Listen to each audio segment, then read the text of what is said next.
Ladies and gentlemen, boys and girls, children of all ages, welcome to the channel. It's your boy, World of Wrestling, here today to discuss about WWE Smackdown, March 24th, 2022 review. Anyway, guys, this Friday night's episode that we got to watch, I actually watched it live. I just haven't had a chance to actually do the review yet. It was a very good show. I actually enjoyed some of the stuff we got to see. Ray and Dominic Mysterio's segment was fantastic. Fucking loved it. Thought it was unbelievable. Cody started the show off with Ludwig Kaiser one-on-one. This was actually a pretty decent matchup for what it was. That was the initial match that started the show. We had Sami Zayn and Kevin Owens with the KO show closing out the show. We had a nice little face-to-face confrontation contract signing for a three-way IC championship match. That was really good, especially with fucking Drew McIntyre and Sheamus. They actually look like the guys that are in the match, and fucking Gunther is like the background of the whole thing. He doesn't even seem like he's important, which is kind of odd, if you ask me. But yeah, it was a nice little back and forth conversation. So I enjoyed that between Drew McIntyre and Sheamus. I can't imagine that Sheamus and Drew McIntyre will rival over the IC championship after WrestleMania, because I think Sheamus is going to defeat Drew McIntyre one-on-one, and Gunther is just going to move past this and focus on becoming the World Heavyweight Champion somewhere down the line, either later on this year or at WrestleMania of next year. That's my prediction. So let's get into the entire review and go over this entire episode. Cody Rhodes and Kaiser went at it one-on-one, and Cody Rhodes, of course, won this matchup without a shadow of a doubt. Then we had Paul Heyman and Solo Sikoa get on the apron. Heyman has a microphone and says Rhodes is owed an apology. Since he's the wise man of the bloodline, Heyman will be the one to deliver the apology. Heyman gets in the microphone, and Heyman says Samantha Irvin did a bad job announcing him and says she must be from Las Vegas. Heyman does the post-match ring announcement. Ladies and gentlemen, your winner and still challenger of the reigning, defending, undisputed Universal Champion, Roman Reigns, Cody Rhodes. And Rhodes stares at Heyman, kind of like, what the fuck? Heyman then says the very same Cody Rhodes sees his road to WrestleMania with a giant pothole in front of him that happens this Monday night on Raw when he goes one-on-one with Solo. And Sikoa sneers at Rhodes. If Rhodes survives against Solo, then it's not the road to WrestleMania. All road leads to Roman Reigns, who will be live on Smackdown next Friday to see Rhodes one final time face-to-face. Heyman throws a microphone, but Rhodes catches it. Rhodes asks if Mr. Heyman is moving the goalposts on him. Rhodes isn't happy that he interrupted the crowd singing his song. Is Rhodes expected to say no to the Raw match with only 6 days before WrestleMania? Rhodes still wrestled with half his body hanging off and beat Seth Rollins. As good as Solo Sikoa is, Rhodes already told him that he's not ready. As for the champion Roman Reigns, after Solo finds out that he's not ready on April 2nd, he'll find out the same thing. Reigns is not ready either. Rhodes throws the microphone to Heyman, who drops it. Michael Cole announces that John Cena versus Austin Theory for the United States Championship will kick off WrestleMania weekend on Saturday, April 1st. Oh, that should be good. I didn't hear that one. Anyway, SmackDown Women's Champion Charlotte Flair is walking backstage. So SmackDown Women's Champion Charlotte Flair is next, makes her way to the ring to a great reception. Flair gets in the ring and greets Las Vegas. We're just 8 days away from WrestleMania. 14-time world champion. Flair says that was not built on fear, insecurities, or nepotism. The same three things have been used against her by everyone since she started in this business. Fear. What is fear? It's a lack of understanding and ignorance. This business wasn't built on fear. It was built on respect. She doesn't feel fear Rhea Ripley. She respects her. Really? That's a crock of shit. I don't think she respects anybody in this business. The only thing Flair fears is her own potential. She respected every woman she's ever entered the ring with. Oh my God. What a crock of shit. When I heard this, I was saying to myself, this is bullshit. And you're damn right that Flair has insecurities. Flair gets angry that the crowd is giving her the what treatment. Flair says she's built this house that every brick the people have thrown at her for the last 7 years. Lastly, nepotism. Flair says she loves her dad and will never apologize for continuing the greatest legacy in sports entertainment. Whether you like it or don't like it, you better learn to love it because because diamonds are forever, and so is Charlotte Flair. Flair lets out a woo and her music plays. What a crock of shit. How are we supposed to invest in this Rhea Ripley Charlotte Flair match and say this is the main event for night one? Honestly, where is there any reason for me to give a flying fuck about this being the main event of night one of WrestleMania? I honestly think this is a crock of shit, personally. I mean, granted, yeah, Rhea Ripley's going to win, Charlotte's going to put Rhea Ripley over, but still, there is no oomph behind any of this. There's nothing to get me intrigued about this. If there was nothing else, if there was no Kevin Owens, Sami Zayn against the Usos for the tag team titles, I would say yes, this would be probably the proper match to put as the main event. She won the Royal Rumble, Rhea Ripley. There is some kind of story behind it from 3 years ago where a young rookie thought she had the potential of beating a more experienced performer, and she lost. That's where the story ends, folks. There's no other layers of build behind this. It's just a thing that was thrown together because she won the Royal Rumble, Rhea Ripley. That's all there is to it. Charlotte Flair has not been a defending champion. She's had to defend the title once. So her title reign means shit. She has no title defenses but one against Sonya Deville. That's all she's done, and she barely shows up. She doesn't perform on the pay-per-views even since she won it since December 30th. Nothing is going on with Charlotte Flair. So when Rhea Ripley wins that title, it's not going to be all that meaningful either. That's another downside to all of this. That's all. It's that simple. So moving past the Charlotte Flair BS bullshit, we had Rey Mysterio have a match with LA Knight. And this match was pretty damn good too. I enjoyed this match very much so. Thought it was pretty fair. LA Knight though actually wins with the help of Dominic Mysterio's distraction on Rey Mysterio. So Rey actually hits the ropes, but Dominic grabs his father's feet, and Knight rolls Rey up for the victory. And I believe he also grabs his tights as well, so it kind of fucks him up. Dominic then gets on the microphone and gets in the ring.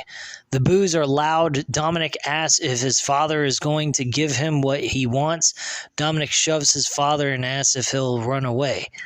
Will he finally be a man and face him at WrestleMania? Ray angrily stares at his son and wags a finger in the negative. Ray rolls out of the ring. Dominic tells his father to walk away like he always does. Dominic asks his mother, what's it like to be married to such a pathetic loser? This coward cannot stand up to his own son. Dominic goes to ringside and approaches his mother and sister. Did his mother know she married a deadbeat? She angrily looks at him. She sat there every night while his father abandoned him. That makes her a deadbeat mom. His sister gets in his face, but Dominic calls her stupid. Angie Mysterio grabs the microphone from his hands, but he grabs it back and yells at her to shut up. Ray has seen enough of his son's insolence, and Ray punches Dominic down, and the crowd explodes. This scene was fucking unbelievable. The only thing I thought was a little odd is Dominic lowered his head as his father was getting ready to throw the punch and hit him in the skull. So it was a bit weird, actually. But yeah, wow. The punch, though, was fucking awesome. It electrified the audience, and I thought it was great. So Ray says Dominic pushed him to this. Dominic cannot disrespect his mother like that. That's Ray's wife. Ray says, you wanted a fight at WrestleMania? You're on. The crowd erupts with glee, and Ray says, I'll see you at WrestleMania, son. Dominic backs away from his father. Ray tends to the family that he's not fighting at WrestleMania. Fucking awesome segment. I really enjoyed it. They made an announcement that Andy Kaufman is being inducted in the WWE Hall of Fame for the class of 2023 and joining Rey Mysterio and the Great Muta. Impressive stuff there. We then had a tag team match with Lacey Evans and Xia Li versus Shotzi and Natalya. Shotzi and Natalya actually win the match. Didn't really care for this match all that much, but Natalya won the match by a sharpshooter for the submission and the win. So Shotzi and Natalya have qualified for the WrestleMania's Women's Tag Team Showcase match, but Ronda Rousey and Shayna Baszler walk out to the stage. Baszler says a lot of women in the ring have a reason to hate them. They've broken their hands, arms, nose, and spirits. Baszler says they can give them a reason to hate them. Rousey declines, saying they've sold out this arena enough and never got any respect. Baszler says they've been added to the WrestleMania Showcase match, and we'll see them at WrestleMania. Yeah, they worked really hard to get in there. Obviously, they're going to win. So, Drew McIntyre is making his way to the ring for the contract signing for the WWE Intercontinental Championship Triple Threat match at WrestleMania, and that's next. So, WWE official Adam Pearce welcomes everyone to the official contract signing for the WWE IC Championship Triple Threat match at WrestleMania.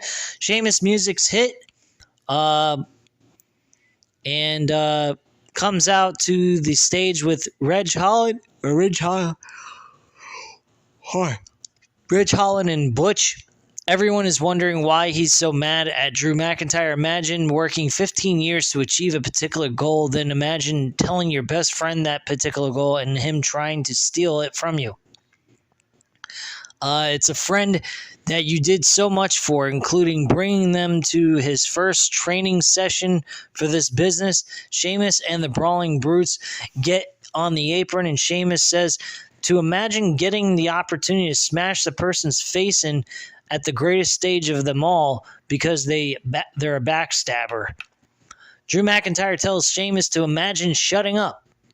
McIntyre says it's embarrassing that Sheamus keeps carrying on. Last week, they reminded everyone why they're the most physical superstars in WWE after they should have been in the bar laughing about it. Now Sheamus has such a temper. Sheamus can't separate personal and business. McIntyre has beaten him and knows he can beat Gunther. History has shown that Sheamus can't. Pierce says they can fight a week from now, but he needs 3 signatures on the contract to get taken care of when McIntyre signs, and then Sheamus does. The Intercontinental Champion Gunther charges down to the ring and gets in Adam Pearce's face. Gunther wants Pierce to justify making this match where these two could pin each other and he could still lose. Pierce begs him to back down. Gunther angrily signs it and asks if Pierce is happy. Gunther says whatever he does to retain the IC Championship at WrestleMania will be justified. Gunther will beat Drew and Sheamus and even the Brawling Brutes. An irate Butch then dives over the table and attacks Gunther before being pulled off, and Gunther demands that Pierce make the match now. So Gunther has a match with Butch. Of course, Gunther wins this match, a non-title match. So Sheamus gets in the ring and approaches Gunther. Sheamus then steps aside, and McIntyre hits Gunther with a Claymore kick. And McIntyre and Sheamus stare each other down. So once again, Gunther looks like the backdrop to this whole matchup, while Sheamus and McIntyre are the more important thing on this, which is kind of odd. Street Profits are backstage and excited about being in the men's WrestleMania Tag Team Showcase match. Braun Strowman and Ricochet approach them, and both teams argue. Not much to concern yourself with on that. Kevin Owens makes his way to the ring for the KO show next. This Monday on Raw, Cody Rhodes will battle Solo Sikoa. They go over the breakdown and everything else in these comments here. So KO show with special guest Sami Zayn. Kevin Owens welcomes everyone to the KO show. His guest is his tag team partner, friend, and brother Sami Zayn. Sami Zayn makes his way to a big reception. Zayn gets in the ring, and a loud Sami chant picks up. Owens asks if he did Zayn's introduction correctly. Zayn says he didn't want a big introduction. Owens says he wanted to come out together, but Zayn wanted to come out by himself. Owens says Zayn wanted his own pop. The crowd loves Zayn, and Owens gets it. Another Sami chant picks up. Zayn asks if they can talk about WrestleMania. Zayn has been wanting to take down Roman Reigns, the Usos, and the Bloodline. Zayn asks if Owens realizes what they're on the verge of doing. They started together in Montreal from nothing and are on the verge of winning the Undisputed Tag Team titles together at WrestleMania. This isn't just at any WrestleMania. This WrestleMania... Shit, what the hell? Hold on. Gotta fix this. And you scroll down to the bottom because for some reason it had some sort of issue. I don't know why.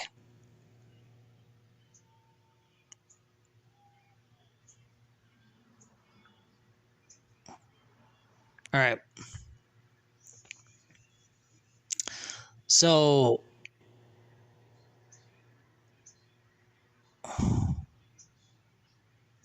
yeah, this isn't just at any WrestleMania. This WrestleMania feels different this year. Owens says he does feel that. WrestleMania is different. That's why Owens brought him out here. Owens has something for Zayn, and Owens told him for months ago after Roman Reigns gave him that honorary U shirt. He told him he needs a new shirt. Owens unveils the new KO Mania shirt. Zayn likes it, and Owens says there is something else on the shirt, which is in the front. This shirt pays tribute to the MVP of WWE. An MVP chant picks up. This year, it isn't about what's on the front of the shirt. Owens tosses Zayn the shirt, and Zayn shows it that it says WrestleZania. Zayn flips out. Owens takes off his jacket and is already wearing the shirt, and Zayn then puts his shirt on, and the crowd loudly cheers. Zayn wants to hug it out, but Owens says he gets one hug a year, and then they hugged it out anyway. And that big pop comes up. The Usos then assault them from out of nowhere. The crowd loudly boos. The Usos take Owens out with a double super kick. They then take Zayn out with the 1D. Owens chases them off with a steel chair. The Usos stare at their WrestleMania opponents as the show comes to an end. So overall, there was a lot of building towards the WrestleMania matches, which is great. There was some good matches taking place in the show as well. I think there was about 4 matches that took place at this episode, but it was a fairly decent episode with a lot of good storyline build and a lot of entertainment involved. I'm looking forward to this WrestleMania pay-per-view. I think it has a lot to offer. I do think there's some flaws in it, like the Charlotte Flair Rhea Ripley match is not exactly what I would call the best build. The Bianca Belair and Asuka match is probably the worst build right now out of everybody going into WrestleMania. I don't quite understand it. I think the 6-woman tag team match has a better storyline than the Raw Women's title. That's pretty pathetic, honestly. But anyway, the rest of the matches, I think, have very good storyline build. Rey Mysterio and Dominic Mysterio each week continue to get better and better, and they improve on it. This was probably the best moment of the entire storyline between those two. That I have to admit. This was the best episode. Everything else, pretty solid. Austin Theory and John Cena doesn't really need a storyline build. It pretty much tells itself. It's a youngster trying to prove himself to an older veteran who's an amazing performer and is a legend in the business. So at the end of the day, guys, I mean, that match is going to be fun as shit. And they're saying that that's opening WrestleMania Night 1, which should be a fucking blast to see. I guess John Cena wants to get in and out of WrestleMania and get the hell out of there. See you later, Cena. Anyway, man.